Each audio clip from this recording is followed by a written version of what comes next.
Olá, meu nome é Joyce, eu sou professora de língua portuguesa da Secretaria Municipal de Educação de Barretos. Hoje nós vamos ter mais uma aula de gramática. Uma aula muito importante. Nós vimos em aulas anteriores que tinha o sujeito, o predicado, como localizar o sujeito, como localizar o predicado. Depois nós vimos também que havia tipos de sujeito, que eu posso classificar o sujeito dependendo de como ele aparece. E hoje a gente vai ver um tipo de predicado, que é o predicado nominal. Ele é muito fácil. Vamos estudar então? Vamos lá. Olha, antes de nós começarmos a explicação, observem essa tirinha. Sou importante, né? Ele está gritando, sou importante, olhando para as estrelas. E aí ele diz, gritou um grão de areia. Então, é como se o grão de areia estivesse gritando? Não, é porque ele olha para o céu e ele acha que ele é tão pequenininho perto do universo que é como se ele fosse um grão de areia.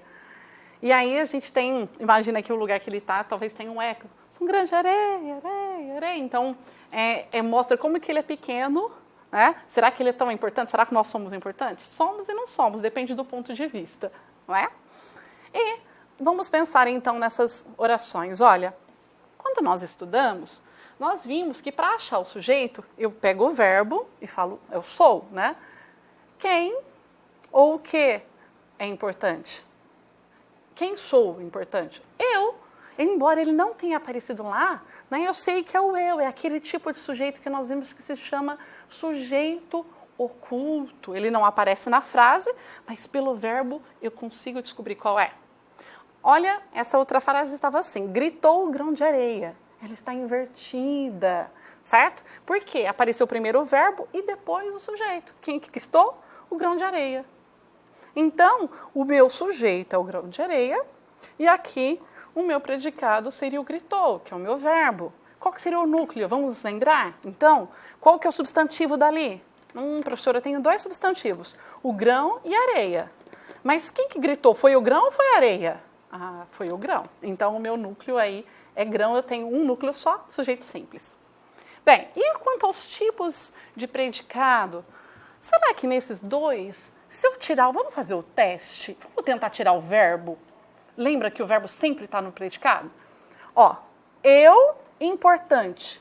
Será que ele faz sentido? Eu importante? Mais ou menos, né? Agora olha de baixo, o grão de areia. Será que faz sentido se eu tirar o gritou? Não dá para tirar o gritou aqui. Eu não consigo saber o que ele fez, o que aconteceu.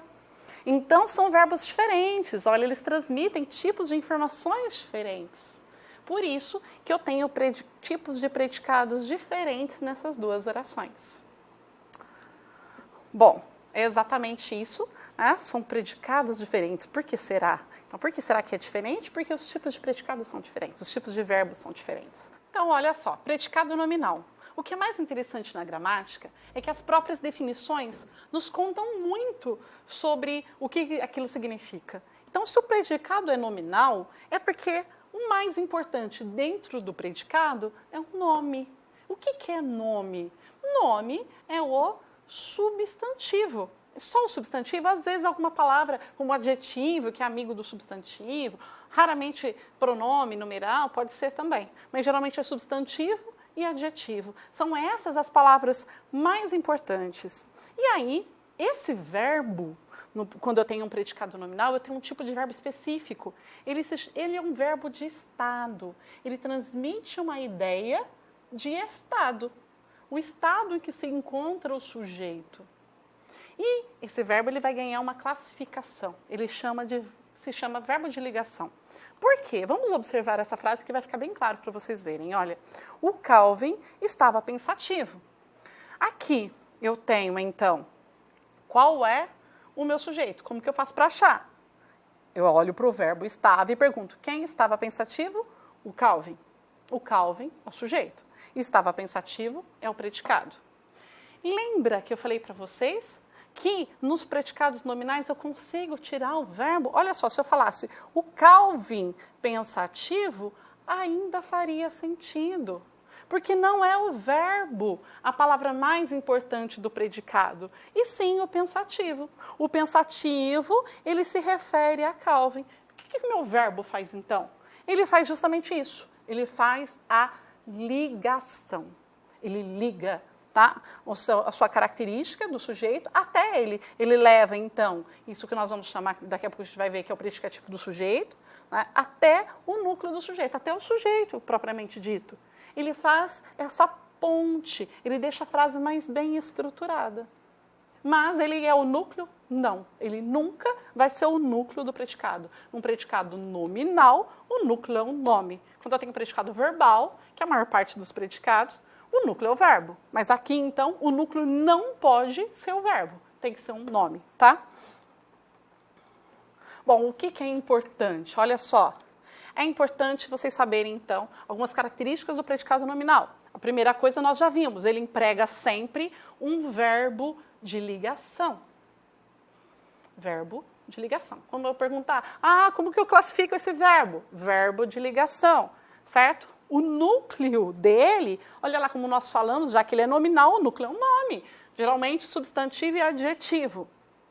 Essa que é a palavra mais importante dentro do seu predicado.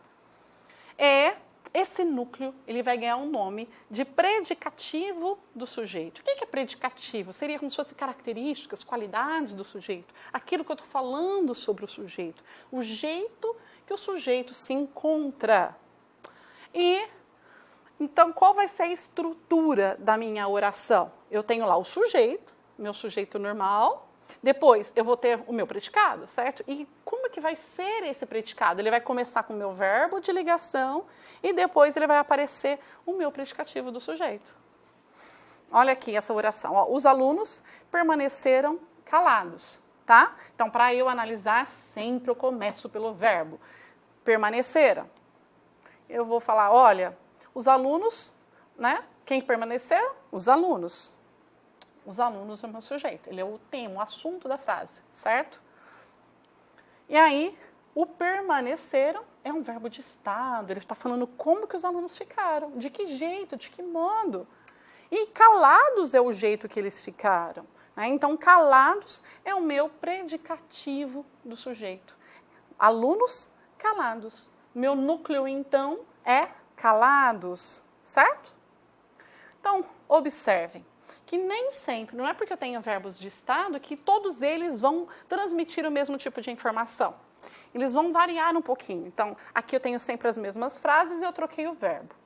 Calvin é importante. O verbo ser, ele mostra algo que é constante, certo? Que é invariável, que é uma característica própria daquela pessoa. Então, ele é importante. Agora, se eu digo que ele está importante, aí é temporário. Naquele momento ele está, mas ele não é. Por isso que quando alguém às vezes vai te elogiar e fala assim, nossa, como você está bonita hoje, não pensa que é um elogio não, viu? Porque se você está bonita hoje, quer dizer que você não é bonita. Te chamou de feia. Pois é. Então, a pessoa tem que dizer como você está ainda mais bonita, aí sim. Ou como você é bonita, aí você sempre é bonita. Se for você está bonita, não elogio, não cai nessa. Bom, o Calvin permanece importante. Então, quer dizer que ele estava antes, que antes ele era importante, que ele continua, dá uma ideia de continuidade. Calvin anda importante, ou seja, aquilo anda se repetindo, naquele momento ele tem sido importante, mas ele não é sempre. O Calvin ficou importante, então é o quê? Ele não era, mas ele se tornou importante. E o parece dá uma ideia de aparência, então Calvin parece importante. Aparentemente, ele parece ser, mas eu não tenho certeza se ele realmente é importante ou não. Então, esses são alguns exemplos de verbos de estado, e que se eu troco um pelo outro, eu estou mudando o sentido da frase, tá? Então, mas o professor falou que ele não é importante. Não, ele não é fundamental no sentido da frase, mas ele tem sentido? Claro que ele tem. Se eu troco um verbo pelo outro, eu consigo aí mudar um pouco o sentido. Que estado que é? Já que ele representa um estado do sujeito, de que estado que o sujeito se apresenta, tá? E como que eu vou saber, então, quais são os verbos de ligação? Gente, quase todos os verbos da língua são verbos de ação. Então, a grande maioria, sei lá, uns 95% dos verbos são verbos de ação. São eles que predominam. Eu tenho pouquíssimos verbos de ligação, que são os verbos de estado. Por isso que é muito mais fácil eu estudar quais são esses verbos de estado, esses verbos de ligação. Porque eu sei que o restante ou é de fenômeno da natureza ou é de ação. Fenômeno da natureza também são poucos. Então, o que predomina realmente são os verbos de ação. Como que eu vou fazer para eu lembrar, meu Deus, é predicado nominal, será que eu tenho um verbo de ligação ou não? Tem uma sigla que fica facinho para vocês decorarem aí, ó. É festa PPCVV. Como assim?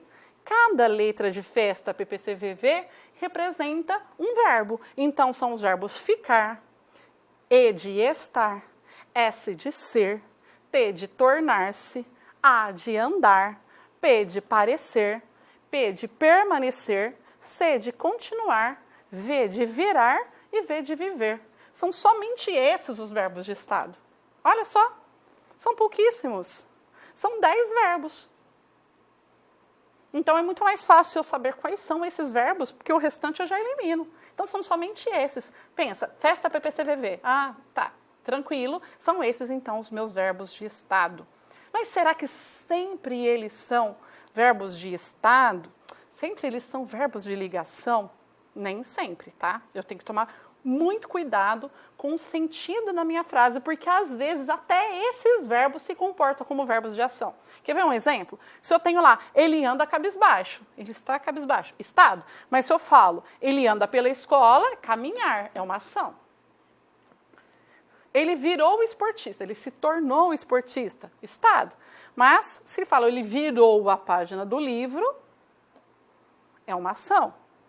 Se eu falo, ele ficou muito feliz, estado, o estado que ele ficou. Mas se eu digo que ele ficou em casa onde ele ficou, já é ação. Ele está impressionado, estar aí, estado. Mas ele está na escola, o lugar onde ele está, em ação. Então, não é porque eu tenho esses verbos que obrigatoriamente eu vou ter um verbo de estado, tá?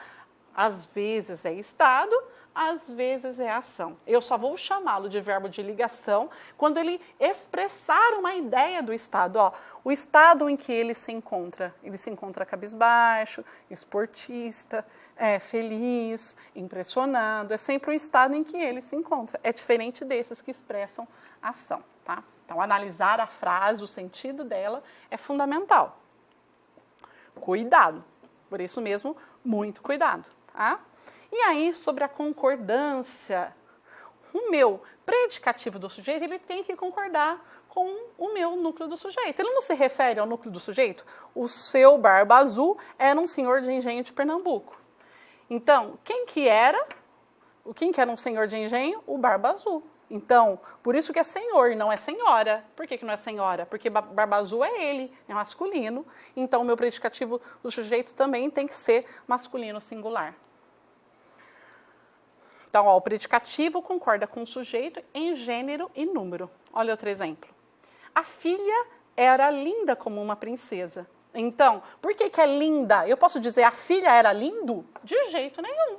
Já que linda é a filha, ele se refere à filha, ele dá uma característica para a filha, tem que concordar com ela. Então, filha, linda. Se fosse o filho, era lindo como um príncipe. Aí eu teria que concordar com o filho.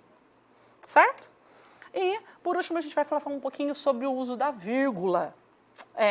Porque quando eu não devo usar uma vírgula para separar nunca o sujeito e o predicado.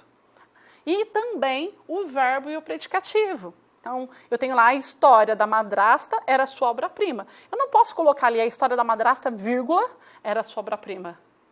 Certo? Ou a história da madrasta era, vírgula, sua obra-prima. Então, eu não posso usar vírgula nesses casos. A não ser que eu coloque a história da madrasta e insira uma expressão inteira ali. Aí eu uso uma vírgula antes e uma depois. Tipo, a história da madrasta, vírgula, que era a minha preferida, vírgula de novo, era sua obra-prima. Então, quando eu coloco uma expressão, eu encaixo alguma coisa ali, eu adiciono ali no meio, aí vai uma vírgula antes e uma depois, para marcar justamente que ele foi inserido naquele lugar, que não faz parte ali do sujeito, no caso, que não, o lugar original não era naquele trecho, tá? Retomando o que nós vimos hoje, então, o predicado nominal é quando eu tenho um verbo de ligação mais um predicativo do sujeito. A gente viu que esse verbo de ligação sempre vai ser um verbo de estado e que para decorar esse verbo de estado é mais fácil você lembrar da sigla, festa, PPCVV, certo? Se você lembrar, cada letra corresponde a um verbo. Nós vimos que o predicativo do sujeito é o núcleo do predicado, e é um nome, por isso que é predicado nominal. Vimos também que eu tenho que fazer a concordância entre o predicativo e o sujeito. Então, eu tenho que combinar o meu predicativo para ele corresponder lá, se é masculino ou feminino, singular ou plural, com o meu sujeito. E que eu nunca uso vírgula entre o sujeito e o predicado ou entre o verbo e o predicativo. Espero que tenha ficado claro, que vocês tenham gostado, assistido aí com carinho mais essa videoaula. Vamos fazer os exercícios depois e a gente se vê numa próxima aula, tá bom? Tchau, tchau.